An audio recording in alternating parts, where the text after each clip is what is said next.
Welcome, young and old, to the greatest old escape room show. This is Puzzle Talk on Trapdoor Escape Stream. I'm Tone, and with me, as always, is Mike. Hi. Well, you weren't on screen yet, Mike. Say God, hi. Hello. And you may have noticed Frank looks a little different this week. That is not Frank. That is Kristina. Kristina works at Trapdoor's Red Bank location. She just transferred to our Poconos location, and she works with our marketing. So, Kristina, say hi to everybody. Hello. So that's Kristina. Glad you all got to meet her. So we have a lot of topics to go through today. As we had mentioned last week, Frank is in China, so he's practicing his communism. He'll come back as the Manchurian candidate, which in this situation may not be a terrible thing. Have you ever seen that movie? Yes. Wikipedia. So we have a lot of topics to get through, but as always, we are sponsored by Puzzles and Corks. So, drink to that. We are drinking today, let's see here, from June's collection, from South Australia, a Vonier. Very fruity, supposedly. So Kristina, who has a very light palate, should maybe enjoy this. We'll find out. That's okay. So let's see what we taste here. Let's see.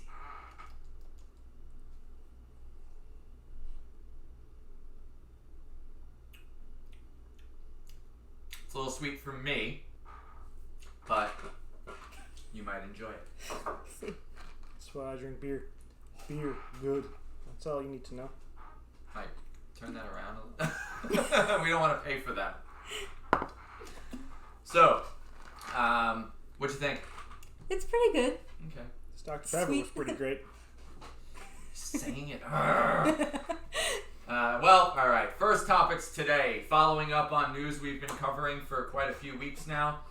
Fire officials surprised by the results of the escape room safety crackdown. This is a Canadian story. So In Toronto, I believe. yeah, so following all of the uproar of the fire in Poland, we've been covering, week on week. There was a big crackdown in Canada, in Toronto, and no one was shut down.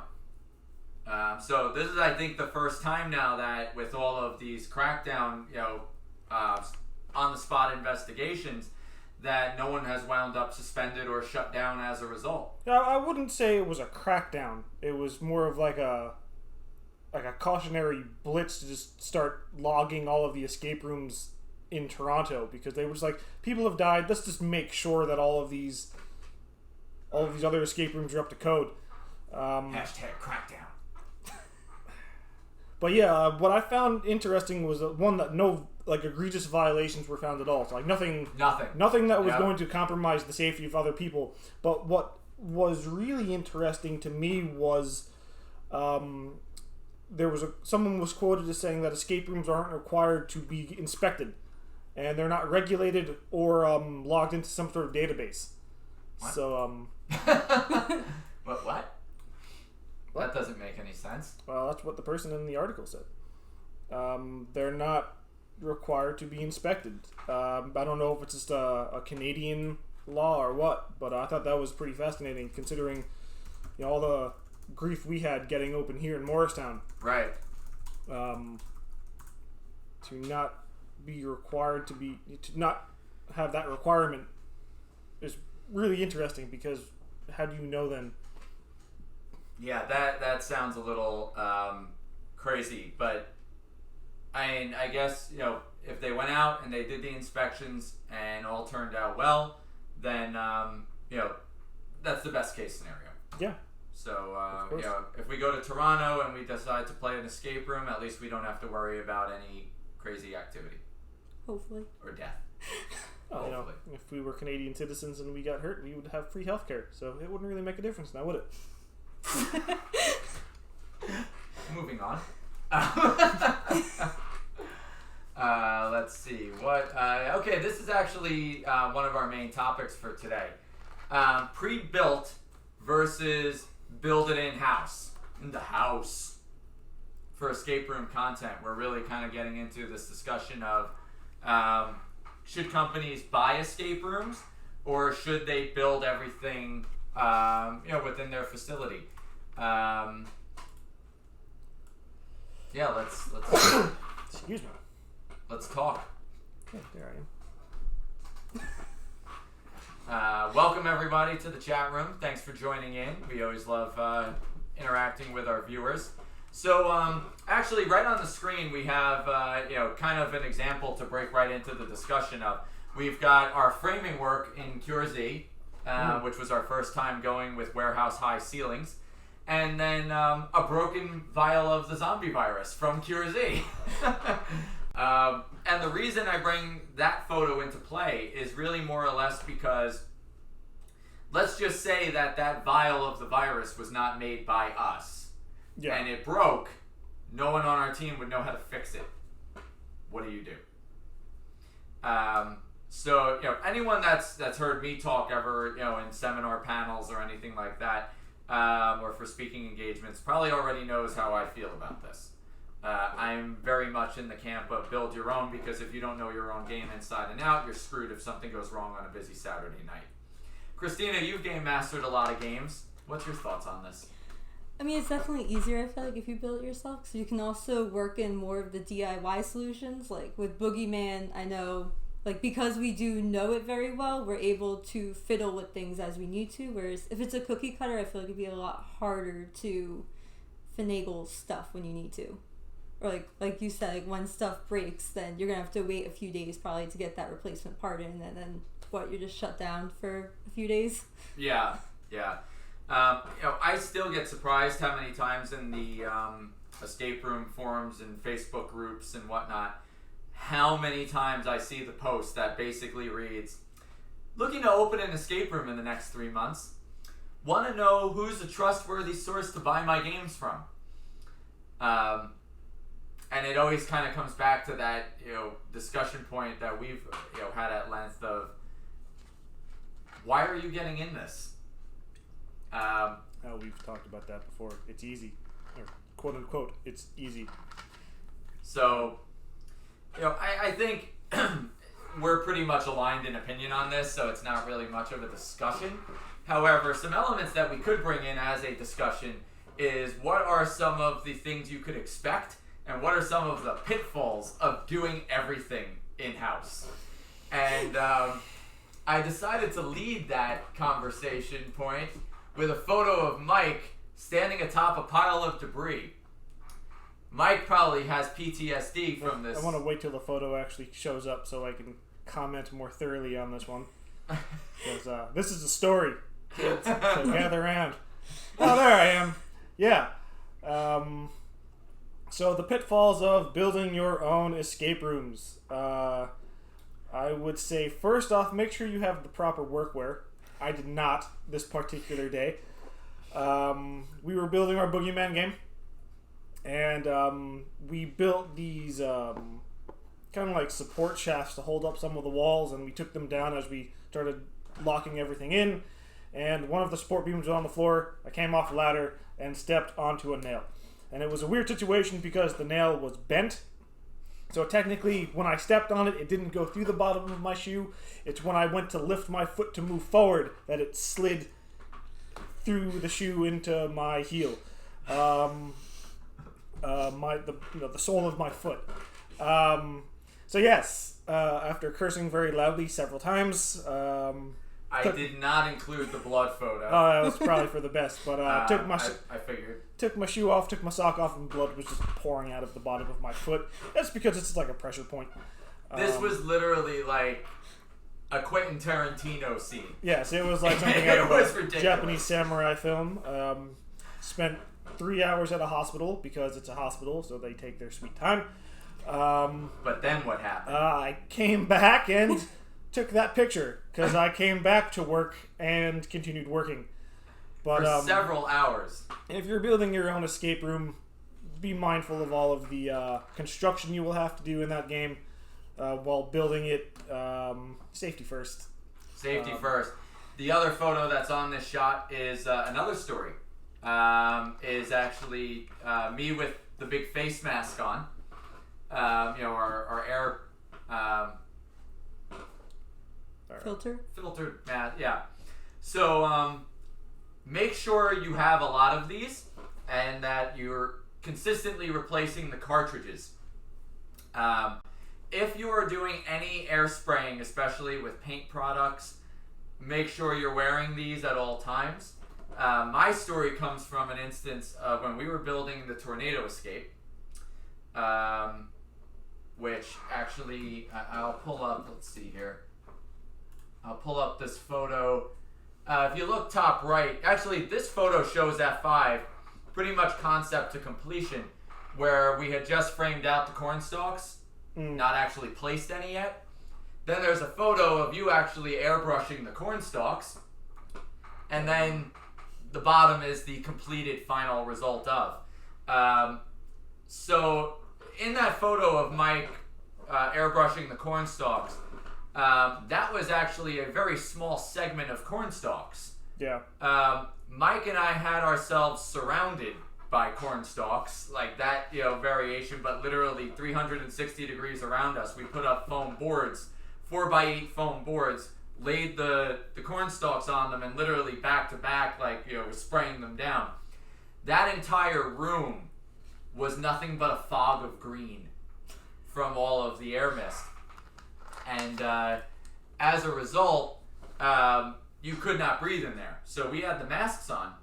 But at one point, this was right before we opened. My wife Jess was 9 months pregnant with our daughter, and I had run into the room because I forgot a tool inside, and I figured I'm literally grabbing this tool and running out. I'll hold my breath. Well, of course, I run in and I couldn't immediately find the tool. So I took one breath. One breath. Didn't think anything of it. Go home. And I honestly do not remember if my daughter was born yet or if this was like pre or post. This was right before, because she was born the day we opened, I think. Right, she was. Yeah, that's a whole nother story. Finishing up on F5 and then going home with no sleep, only to be woken up 2 hours later to run to the hospital and then go another day without sleep. But yeah, I think it was after that the effects kicked in. Yeah. So I'm at home being dad, and I'm coughing up green. So this is kind of an oh shit moment. Get checked out, go to the hospital, and get scans done and this and that. And it turns out that my lungs were filled with paint. That one breath that I took in that room, that vapor got in, and they had to put me on steroids, and it was a whole process to get it all out of the system. But safety is a massive element on these things. I don't think we've ever left a build out where we don't drop blood somewhere at some point. Can't wait for this one then, since I just volunteered. Everybody has volunteered. If I have to hurt myself, everyone else has to hurt themselves.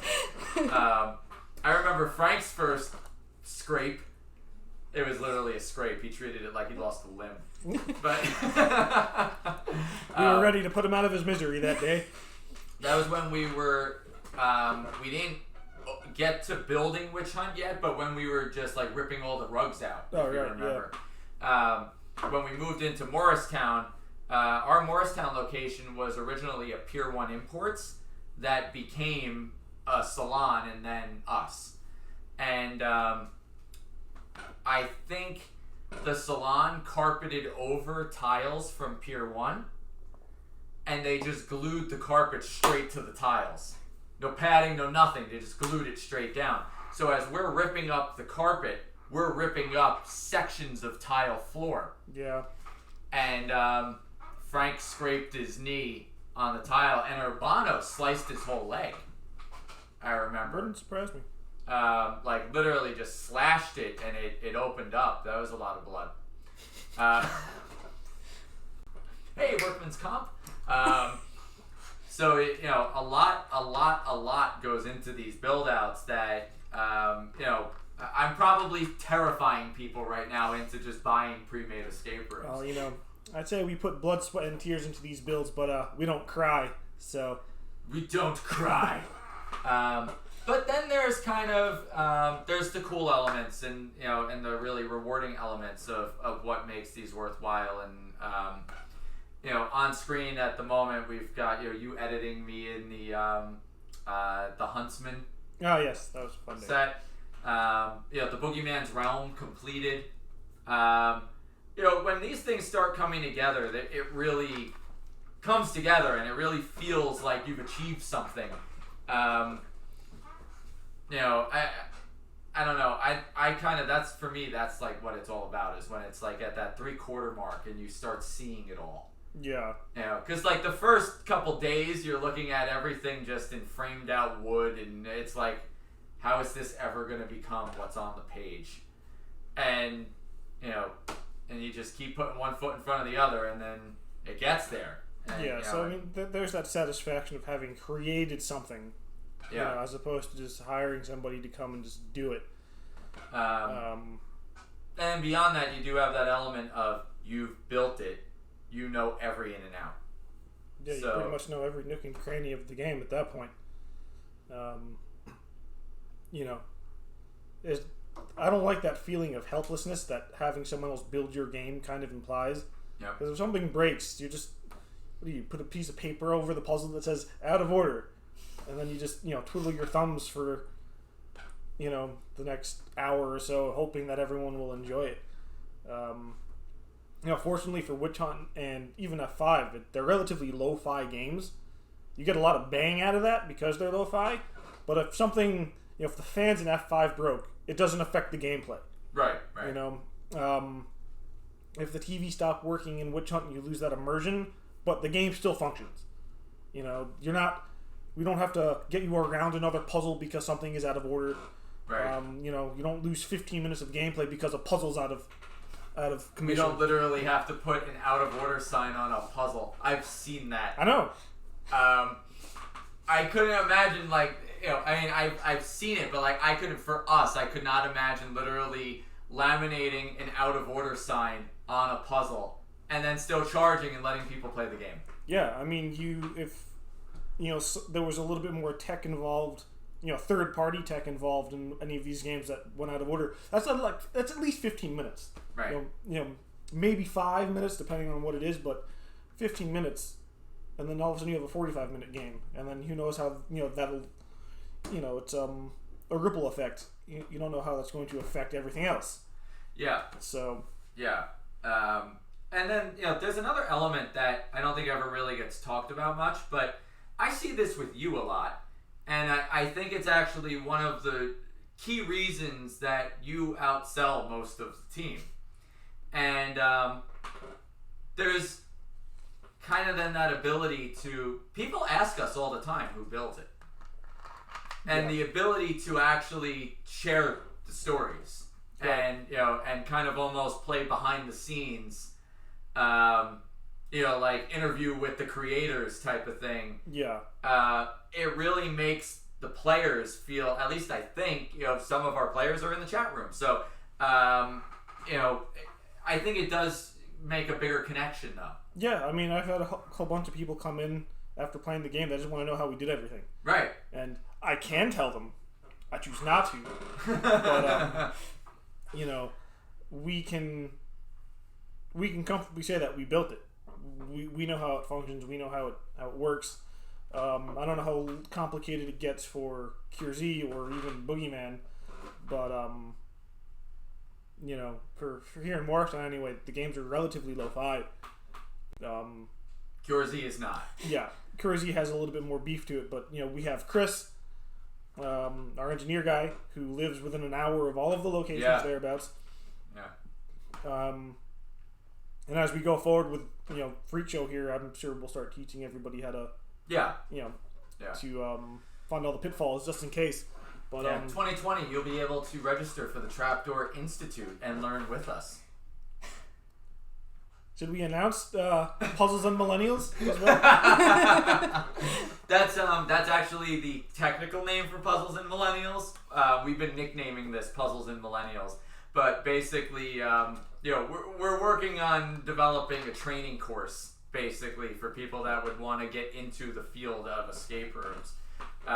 because there is so much you don't think about when you get in, and really how far this industry has come in a short time. Yeah. I mean, if you really think about it, like in 2013 when we made Windward Hotel, and Windward Hotel was literally carving out and like propping furniture up so we could hide cast members in it. It was a haunted hotel show for anyone that hasn't ever heard us talk about Windward Hotel, but you were guests of this hotel and you would interact with cast members, and there was like a newlywed couple on their honeymoon and they're being haunted by the ghost of this little girl. So we would literally stage it where our crew was running through this hotel secretly, trying to like put the right team members in place and cast members where they needed to be. We actually had our makeup artist outside of the window in November. Yeah. And it had snowed already. Yes. So she was freezing, but waiting with a stamp to stamp bruises on the lead actress so that she would, all of a sudden go to the window, scream. The makeup artist would duck to the next window, pane spot, and turn around and have all these bruises. And when she'd look in the mirror, the puzzle was in reverse, the reflection.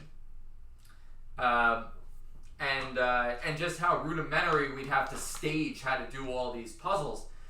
Then by the time we got to Escape the Architect and we incorporated more video, and then when we got to QRZ and it was even more video, and then we were doing software development to make the app for The Cure. And then Witch Hunt, we started wiring things. Yeah. And Boogeyman was an expansion of that, and now QRZ is literally a 3/4 computer operated game. Yeah. And Freak Show is literally a computer-operated game with projections and animatronics. I mean, just to piggyback off of that, the evolution of technology from when we first started doing this to now, it's a lot similar to the evolution of filmmaking. Where like 30 years ago, 20 years ago, all of the equipment that you would need to make a movie was kind of out of your hands. You couldn't afford it. Yeah. Now you can go to Target, buy yourself a camera, make a movie. Or if you have the newest iPhone, you can just go out and make a movie. There are all sorts of developments with 3D printers that are accessible to buy. Places like Maker's Depot. Academy Awards have been won on an iPhone. Yeah, but now you can go to Maker's Depot, like any kind of like creative space places.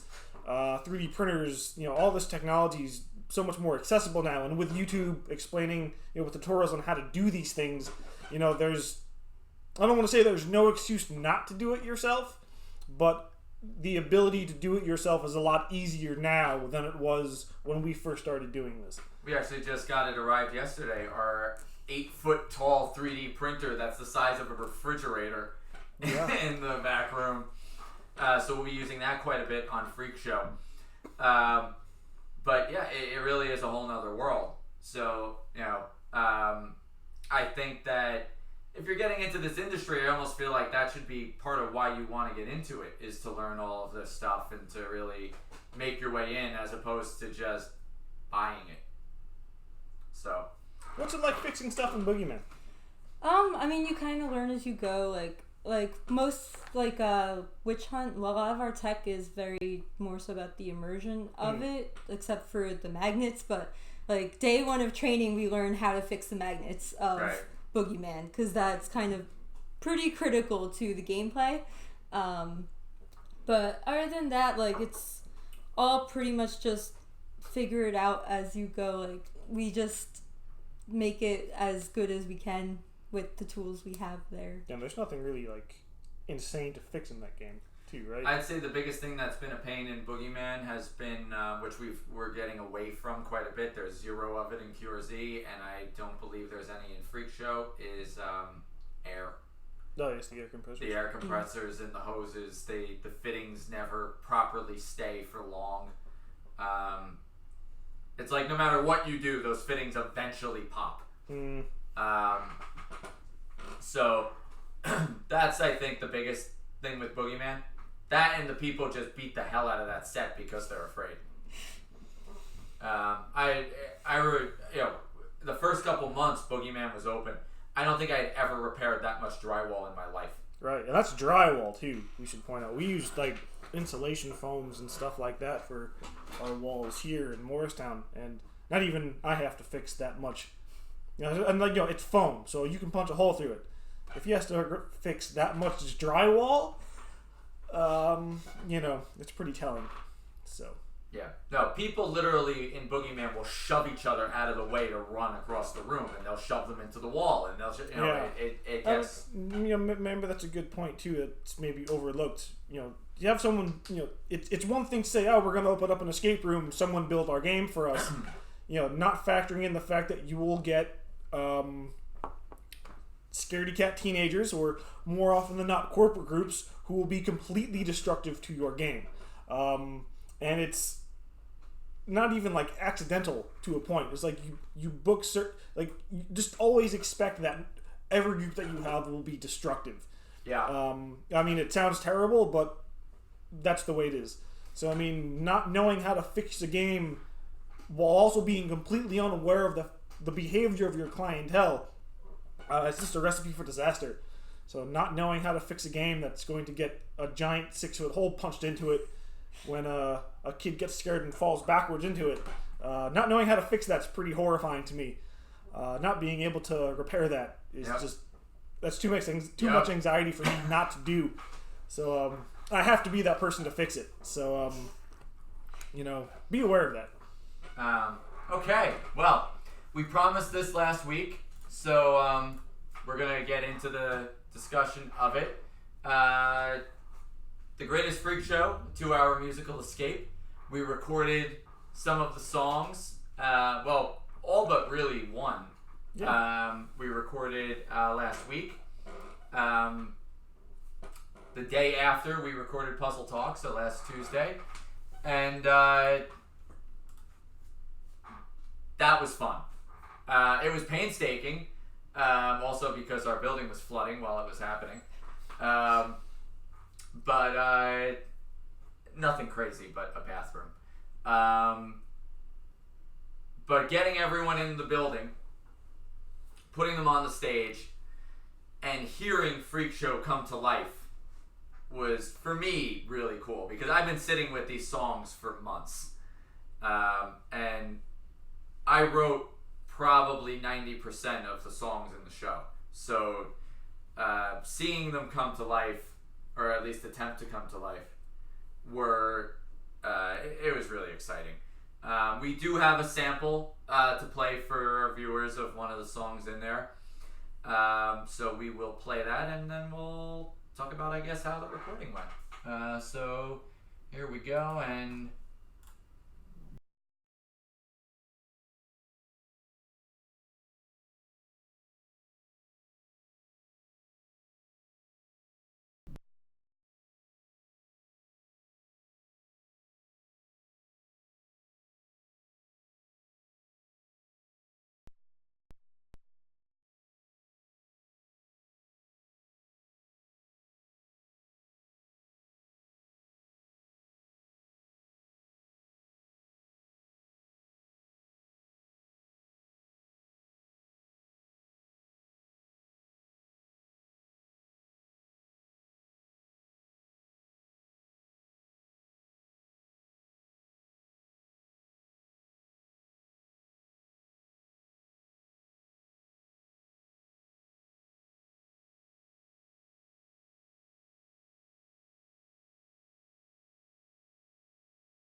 Okay, did anybody...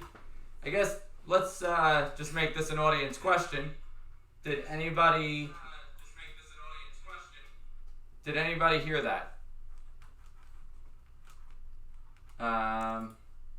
Let's see.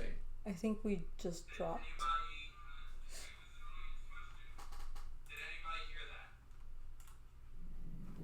People tell me that beers are just for men, but I am an exception, I'll never stumble again. That's enough about that fish, I'll take it from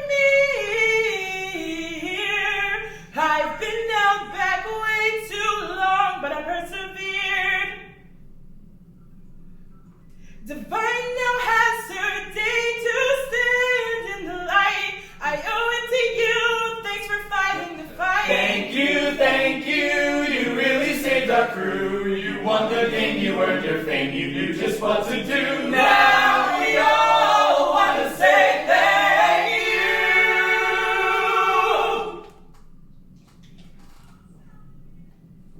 People tell me that beers are just for men, but I am accepted.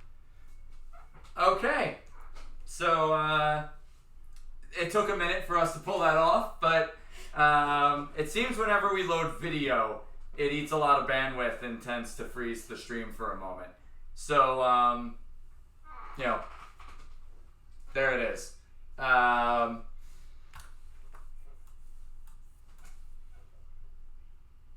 Yep. Thank you, Stephanie. Yeah, that was a little bit of a struggle. The But challenge is always real. we made it through. We made it through together. So thank you. You really saved our crew. You won the game, you earned your fame, and knew just what to do. Now we all want... Alright, okay. You toggled. Thank you for loving our escape room. Is there a particular game that you played? Let us know. Comment below. And Rafi, good to have you back. Boogeyman next. Yes, we are very excited. It's gonna be good. It's gonna be good. Bring a pair of fresh underwear. So let's see here. What are we talking about next? I think it's escape room themes. Yeah, Kristina, can you pull up your blog on that? I can. Because I'm kind of let you mostly discuss this. Oh boy. Oh boy, oh boy, oh boy. And lawsuit. Mickey Mouse. But yeah, so we recently did publish a blog article about some of the more common escape room themes that we see across the board. Coming in at number 1, not really too much of a surprise, zombies. We've done that. But yeah, I mean, it is super popular, obviously, with movies and general media currently. So, I mean, it does lend itself very well to escape rooms, I think. Except, unless you get too... Like, there's some that are just basic, and then there's some that go above and beyond with the zombie theme. I mean, obviously, I think we do an amazing zombie theme with Cure Z. But in all fairness, too, I would say that zombies as a medium were in a big spike. Oh, yes. And it's always popular, but it was in a major spike of popularity in 2015 and 2016 with The Walking Dead. Yeah. The Walking Dead has massively slid its viewership. So it's still one of the top shows on TV as far as its ratings, but from where it was, it's like American Idol. They would always say, like, even if American Idol lost half its viewers, it would still be the most watched show on television type of thing. Zombies have never really, you know, excuse the pun, but they've never really died. I mean, probably more so than vampires and werewolves and stuff like that. Like, zombies are just kind of like the evergreen horror genre. As I said in previous podcasts, they're just so easy. So that's usually like the go-to for indie filmmakers to make a zombie movie because it's so easy. Yep. So, and it, you know, as Kristina said, it lends itself very well to the escape room genre as well. So, I mean, yeah, it doesn't surprise me at all. What's next? Next we got tombs, like Egyptian tombs and that sort of style. Yeah, I've played a lot of those. Yes. I have played a lot of those. Right by our location in Pennsylvania, Kalahari has an Egyptian tomb. I guess sort of. Mayan tomb is 15 minutes away from us at Last Minute Escape. In Five Wits, Yes. they have the Egyptian tomb game. We played that there. Oh no, we didn't play that one. No, we didn't do that one, We but that didn't do was that there. But I played that one. That is a very popular concept. I think what makes that like one of the ever-present successful ones is that it's a cool set. You know, it's definitely a land that you can't just venture to. Whereas zombie games are typically allowed. Yeah, and even with zombie games too, it's a very evergreen element. Going back to pulp novels from the 20s and 30s, it's just always been some sort of elaborate death trap from like an ancient civilization. It's Indiana Jones, it's Doc Savage, Right. it's the Mummy movies. The idea of being in like a poison, like this tomb and having to escape for whatever reason has always just kind of been this big trope in storytelling for a long time. So several, almost 100 years now. Since they, King Tut kind of opened up that whole, interest in Egypt and stuff like that. So I mean, it's another trope that lends itself very well. It's a natural. Yeah, it's just a natural go-to. Whereas the zombies, the most popular is actually a franchise game of Trapped in a Room with a Zombie. Yes. And the idea is that they're on a cable or a chain, and as you play the game, as the time goes on, the zombie gets released more and more. It's the one game I have absolutely no interest in playing. Well, apparently also if it tags you, you're out of the game completely and you can't continue to play. That's apparently at least one of them. That's another add-on with it. And it's not to knock the game, but once Cure Z opened the first time when it was in our Red Bank location, and we would pitch it to people, it was always like, "Do you have it on the chain that gets longer and longer?" No, that's a different place, and I would get that question every time. Mm-hmm. So I'm just sick of hearing it. So like, no offense to the company out there who has it, but it sounds cool, but like I'm just so overburdened with getting that question. I'm just like I don't want to play it. Agreed. Okay, after Tombs. We got Defuse the Bomb. Another big one. Especially I know in New York currently, the That's a great paint idea. bomb one is really blowing up.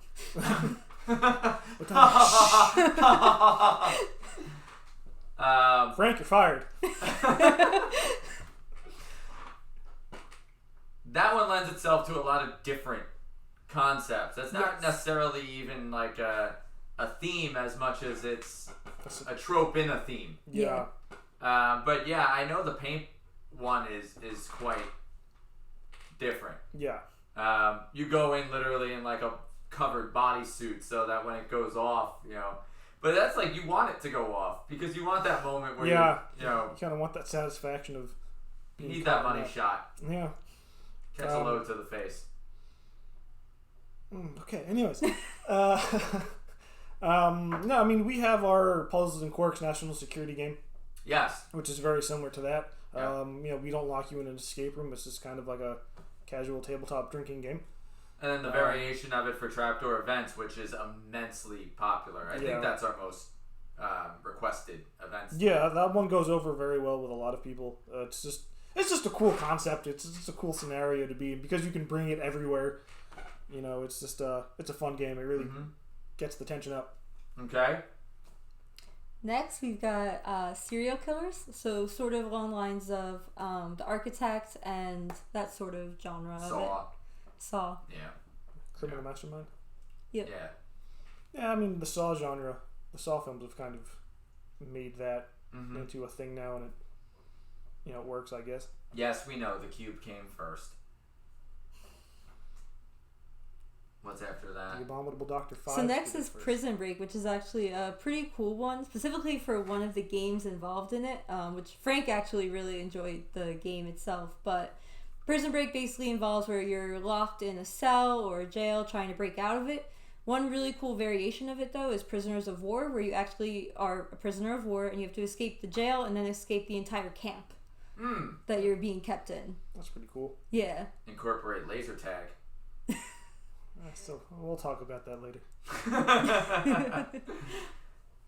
What's next? Next, we've got Find the Antidote. So that sort of is also along the lines of Cure Z. Yep, where you're just trying to create or find this vaccine, antidote that's in the room. Okay. That makes sense. Yeah, it's pretty straightforward. After that, we've got spy-themed ones, where you're a spy, you're trying to break in, you're trying to recover something. Usually it's along those lines where you're a CIA agent, a spy. That's usually how they go. One of Technically, witch hunt. Basically, our end game was a little different in Witch Hunt than in the spy game. But again, for spies, it's an innate part of the job: get in, get out. Right. So, yeah. Next we've got Sherlock Holmes. So there's a lot of games involving where you are specifically trying to assist Sherlock, or you're trying to help him, or one, you're training to be his apprentice and you have to escape his library, but anything themed around the Sherlock Holmes, which... Public domain.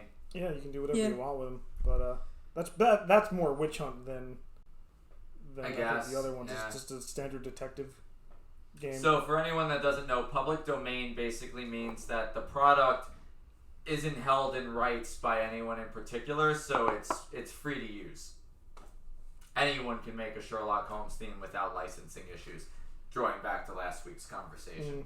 Harry Potter is not in public domain. What else? What number are we on? We are about to hit number 9. Okay. So number 9 would be treasure hunts, where you're either usually pirate themed or just general trying to find stuff. Bank heists fall under this category.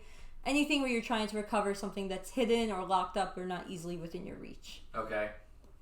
So usually those tend to fall under like pirate themed ones, or the bank heists, which are also pretty popular right now, but pretty standard. Then last would be fall under medieval, which is kind of like what we did with Five Wits.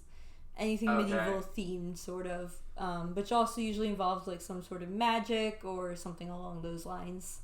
Merlin the Magician. Yep. Well, there you have it, everyone. The 10 most popular escape room themes, as blogged by Kristina. Yep. You can check out her blog at trapdoorescape.com. So, speaking of themes of escape rooms, and speaking of last week's talk about licensed versus illegal games, brings us to the officially licensed Evil Dead 2 escape room. I'd actually be really into playing that one. Probably more so than anything. Like Evil Dead is like that rite of passage for so many like preteens or like straddling like 13 years old. That's at least for me anyway. And a lot of my friends and a lot of people my age. I'm 30 years old, so VHS tapes were still a thing when we were kids. So finding this movie called Evil Dead on the shelf at your video store, it's kind of like, whoa, what is this? And then you watch it and it just totally kicks your ass because holy shit, it's like the introduction to like extreme gore 80s horror films. If you hadn't already seen Army of Darkness. But I mean, so an Evil Dead, an authorized Evil Dead escape room would be pretty awesome. I think that movie had a very big calling to indie people, like aspiring filmmakers, because it was such a cheap. Yeah, I mean it was cheap and like it's just so in your face. Yeah, it's just so bonkers. I love the movie. Yeah, it's they're definitely fantastic. got a special place with me. Have you ever seen it? No. You gotta rectify that, Kristina. I'm not a horror person. After these movies, you will. But one of the things that I thought was very cool about this situation in particular too is that the way this came about, the escape room company was just any escape room company like us, called the owners of the license and were like, we want to do an Evil Dead 2, game. What do you think? And they got permission. So, it is possible to legally do this stuff. I highly doubt you're going to call J.K. Rowling and she's going to be like, Harry Potter's yours. But, there are forms of intellectual property where you could probably get away with this. Yeah. Legally.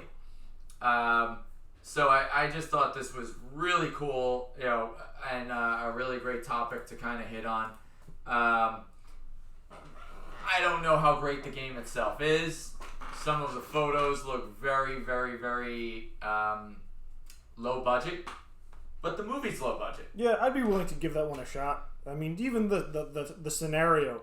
It's like players have joined a ghost hunting group from an ad that they found on Craigslist, which is about the most Evil Dead thing you can do. Yeah. Of course, Ash Williams would find a ghost hunting group on Craigslist and think, what's the worst that can happen? And, you get caught up in that. So, I mean, it sounds fun. It's Evil Dead. So, even at its worst, it's still pretty fun. So, I mean, I can't imagine this not being a good time. So, I saw that they had said it was actually like it takes place almost as like an off-screen snippet that you don't see in the movie. So I'm interested. I'm very interested. Take a trip to Seattle. Yeah, there you go. Take a trip to Seattle. Next in the news, Angelina Jolie, one of my biggest childhood crushes. For the longest time, Angelina Jolie was my cheat role. Then it became Mila Kunis. But anyway, enough about me. Angelina Jolie took the kids for her one kid, Shiloh's birthday. I can't keep track of her kids. Who is her and Brad Pitt's, who's adopted, who's... I don't know. There's so many of them at this point. She has her own... I'm sure Batman calls her on a weekly basis and is like, hey, jumping ahead of myself. I need a Robin. Give me a kid. That implies all sorts of terrible things. But they went and played at, I guess, the reason I was moving to that title card, they played at The Basement. The Basement is an escape room game in LA. It is very, very, very, very, very well known to the people of LA. They have a live actor inside, and all of their games are kind of in story with like one particular theme, which is, I believe his name is like Tandy or Tondi, or please correct me in the comments if I'm wrong. But essentially, it's a serial killer game. You're trapped in the basement of this serial killer. He's coming back soon. Escape before he gets back, because he'll probably kill you. I have seen a live, not a live, but I've seen a YouTubed version of this game online and watched it, because I spoil everything for myself. And it's a good mix. A lot of the game is very old school. It is not tech heavy. There's like puzzles with playing cards, and there's puzzles with, a really old school password on a computer. And very, very famously, I believe there is a puzzle with a condom in a toilet. So, lots of interesting stuff there. Leave it to Angelina Jolie to, make that the game she takes her kids to. Right on, Mom. Right on, Mom. But yeah, the Basement is, from what I've gathered, a very fun escape room. So always cool when something like that gets in the news, because it's good for every escape room company to get that little bit of publicity. So our last news story before Puzzle of the Week: South Park escape room coming to Littleton. Who amongst us has watched South Park? I have. I don't watch it on a regular basis. So I'm the only South Park fan. I enjoy it. I just don't. I don't watch a lot of television to begin with anymore. So I hear that. There's just no time. Well, the South Park escape room has you trying to escape ski, and it's really centered around Cartman, because that's kind of the best way to go if you're doing a South Park escape room. And I kind of feel like if you lose, you should be forced to eat Cartman's chili. If you haven't seen the episode, there's an episode where he turns, I think it's Scott Tenorman's parents into chili. Yet he's never gone to jail for that. They kind of brushed that under the rug. But the South Park escape room looks like a lot of fun. You're playing in a recreated classroom from South Park, and you can see in the photo, it really legitimately looks like a classroom in South Park. It's really detailed and has an animated look and feel to it. So it's a one-room game, but I think it actually looks kind of cool. I almost want to play it just for the nostalgia. Is that the one in Colorado? Because I know this was a pop-up game. It's the same, from what I understand. Correct me if I'm wrong, but I'm pretty sure it's the exact same pop-up. Because it's the same company. Yeah. That facilitates the game. Escape the Room, highly original name. But they have a ton of locations. And they have the go-ahead on South Park. So, looks fun. I would enjoy checking it out. So, it's there. Check it out. From what I understand, there's more expansion coming as well. They're going to be hitting more cities and more stuff like that. So, it's a traveling game. The only thing that I always try to push on people with traveling games is just there is a little buyer beware on those because they get serious wear and tear. Oh, yeah. I mean, that's kind of a given. We played the Resident Evil officially licensed game with David and Lisa from Room Escape Artists. Jess was 9 months pregnant at the time. And that game was horrible. And that's coming from a massive Resident Evil fan. I mean, that's kind of one of the games I cut my teeth on to get into puzzle stuff. And the Resident Evil live escape room game was so bad. So bad. Was that for one of the movies or one of the new games? No, it was promoting Resident Evil 7 Ah. for the release of that, which is not one of my favorite games in the franchise. So then there you go. But it had nothing to do with that game. Maybe they were just trying to mask the quality. Maybe. No, this was very kind of like set in the original games, the first three, maybe. Okay.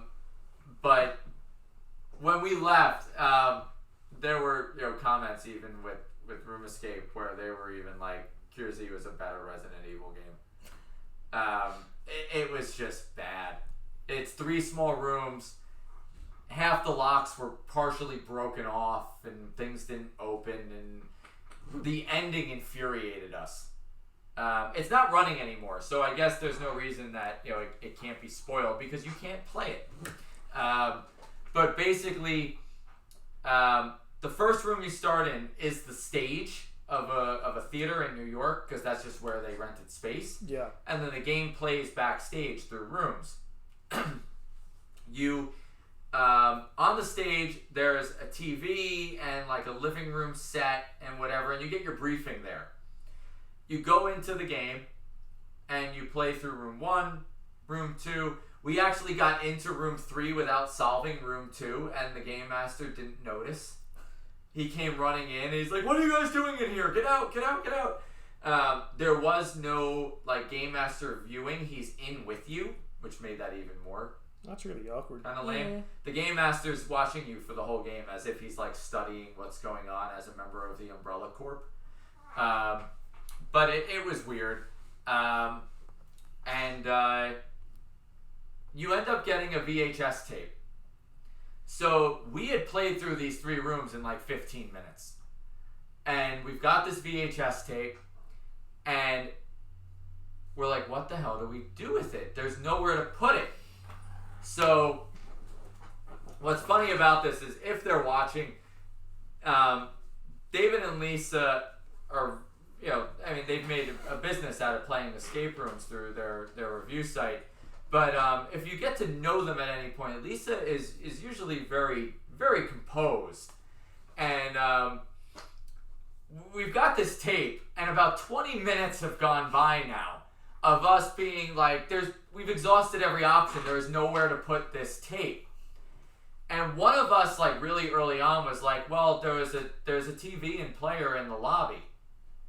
And we're like, but it's the lobby. You can't go back to the lobby. So finally, we're re-exhausting options. And we're like, where the hell could we put this? And I'm like, the only place to put it was that tape player in the lobby. And the game master just goes, yeah. And Lisa just goes, oh, fuck you. And we go out to the lobby, pop it in, and there's the final puzzle, and we won the game. Oh, brother. But we wasted a half hour. Yeah. Literally, keep in mind, this was a half hour of standing in a room with a VHS tape. There was nothing left to do. We weren't solving other puzzles. We weren't like, we were holding a VHS tape for a half hour. So, I don't know if that will happen with this South Park game, but it's a licensed game We'll find out. that's traveling the country. So, that's the biggest element is you got to keep in mind. People have played it. It wore out its welcome. They packaged it up. They brought it somewhere else. Are they fixing it in between if things are broken? I don't know. The Resident Evil game, they literally just glued the lock hasps to the surfaces of the featured elements. They weren't even drilled in. Well, there you go, kids. So I remember David went to pull on a lock and it just came off.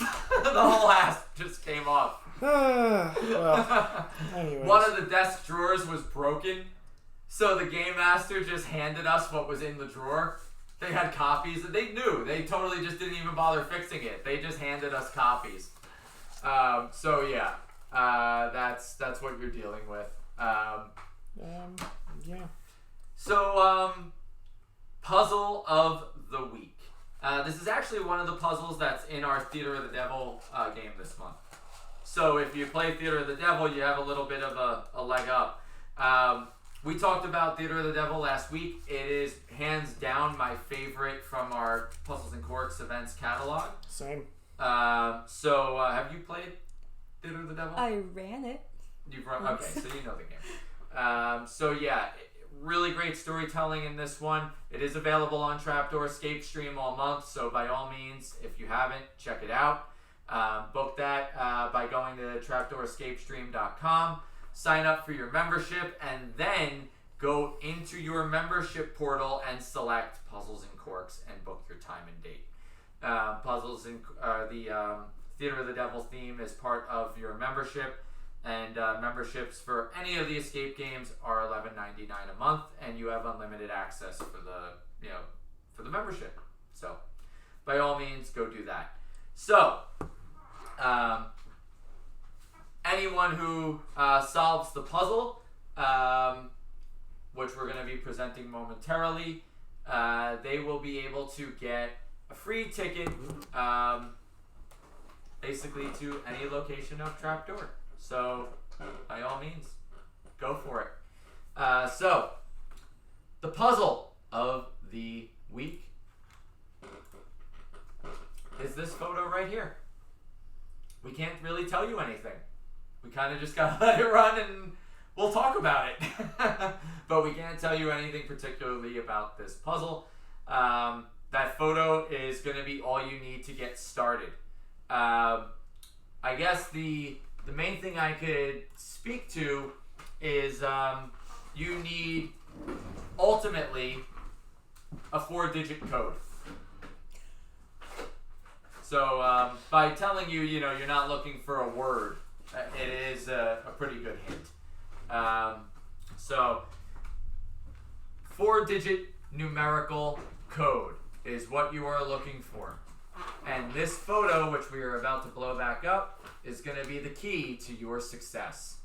So if you have questions, by all means, hit them in the chat room. We would be happy to try to assist in any way.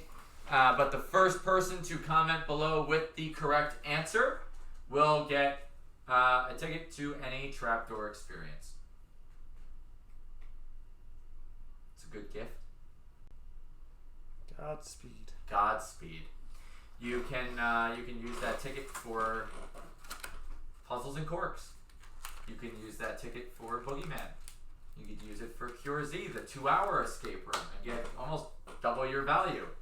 You could use it as a pre-sale for Freak Show. and get double your value. So, yeah. Anyone have any questions for us while you're attempting to solve that puzzle? Give us something to talk about. We know you're out there, and we know you're curious. Puzzle curious. That's right. I don't even know what that means. Puzzle curious? It means you're curious about puzzles. Oh, I would assume that it would imply upon itself. Yeah, you're curious about puzzles. Well, when you guys figure it out, comment below. Let us know. Obviously, you can pause the video at any point so you could actually get your close-ups of the video itself. But otherwise, is Frank back next week? He comes back on the 10th, doesn't he? I don't know. I honestly don't recall. But I'm sure he'll want to tell us all about China. I hope he plays an escape room in China. Because, that'd be kind of cool to talk about. Well, his worry going in were sanctions against China from the United States government to begin with, so maybe he becomes Escape from China. We'll find out. This wine grew on me as the game went on. Even though it's sweet. The Y series from Yalumba. You get so drunk that everything just becomes numb. Yeah. So everything tastes the same. Yeah. And then we go build and bleed. Well, thank you everybody for watching another week of Puzzle Talk. This was episode 5, so we're officially into month 2. And we'll keep it rolling. If there's anything you guys want us to talk about, comment below or comment on any of our satellite mini videos that we splinter off from this, and we will see it, and we will be happy to include it in our outline for next week or any other future episodes. And if you haven't already, subscribe below and get over to trapdoorescapestream.com. Hook up your membership. It's just $11.99 a month. And join us on streaming some of the shows like Rafi. He'll be streaming Boogeyman on Thursday. So thank you guys. See you next Monday, 1 p.m. Next week we're talking about scary games or not scary games. The pros and cons of that. What the differences between escape rooms and haunted houses. And then some other sponsored escape rooms going on, like the Lowe's escape room and a MacGyver escape room as well. So interesting topics. Want to learn how to beat a game with a stick of gum and a piece of yarn? Tune in next week. Subscribe so you get alerts when we're going live, and we'll see you then. Thanks for playing. Comment in below when you get the answer to the puzzle, and we will contact you. Have a great week. Bye.